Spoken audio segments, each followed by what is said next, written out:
I'm Lori. And I'm Stephanie. And we're doing developmentally appropriate practice. So Lori, what is developmentally age-appropriate practice? Developmentally appropriate practice, or DAP, is our programs based on children's development and play, understanding child development, and using it as a foundation for planning experiences that are age appropriate. The purpose of DAP is to set wider sets of beliefs and practices which are professed by many experts in the fields of early education and childcare for being best practice. For teaching young children from birth to age 8, DAP encourages teachers to make choices about education based on sound knowledge of child development and learning processes while taking into account individual differences in needs as well as social and culture. So why is DAP important in early learning and childcare? Oh, that's a good question. In my opinion, I believe that DAP is important because you get to learn about children's interests, abilities, and developmental progress through observing the children at play. As teachers, we want to empower children to reach goals that are both challenging and achievable. We, as early childhood educators, need to understand that there are aspects to this: age appropriateness, individual appropriateness, as well as knowing what is culturally important to the child and the family. As early childhood practitioners, you are nurturing young minds and building positive relationships. With observations, we gain knowledge of how children learn best. Developmentally appropriate practices should be designed for the age group being served, taking into consideration the specific needs and differences of each child, including culture and language.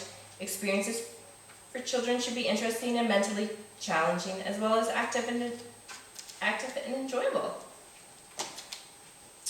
That's really good.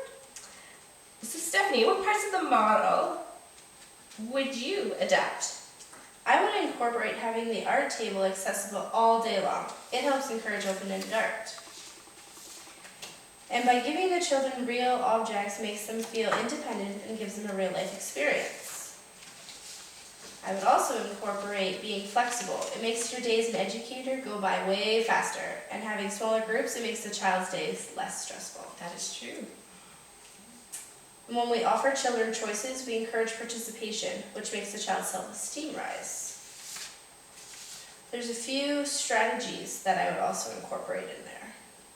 I would acknowledge the children, encourage the child, give the child feedback, model for the child, demonstrate what I would like the child to do, ask them open-ended questions, give assistance when needed, provide the child with information, give them direction, and motivate the child.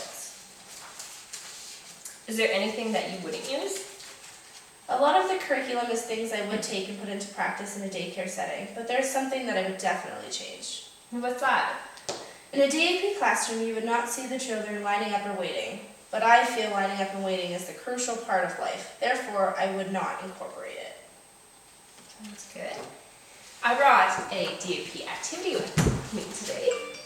And it is a file folder of a daily schedule for a child who is having a difficult time dealing with getting through the day. This is individually appropriate for the child. The visual schedule allows the child to remove the pictures as the activities happen throughout the day. That's neat. The child then is able to visualize their day coming to an end. This helps the child, and it also helps the child anticipate what is coming next. Real pictures are used so that the child is able to relate to the activities. The object of this visual schedule is to help the child increase their independence and to help manage their anxiety. That's so awesome. And that's DAP. That's it, that's all. Thanks.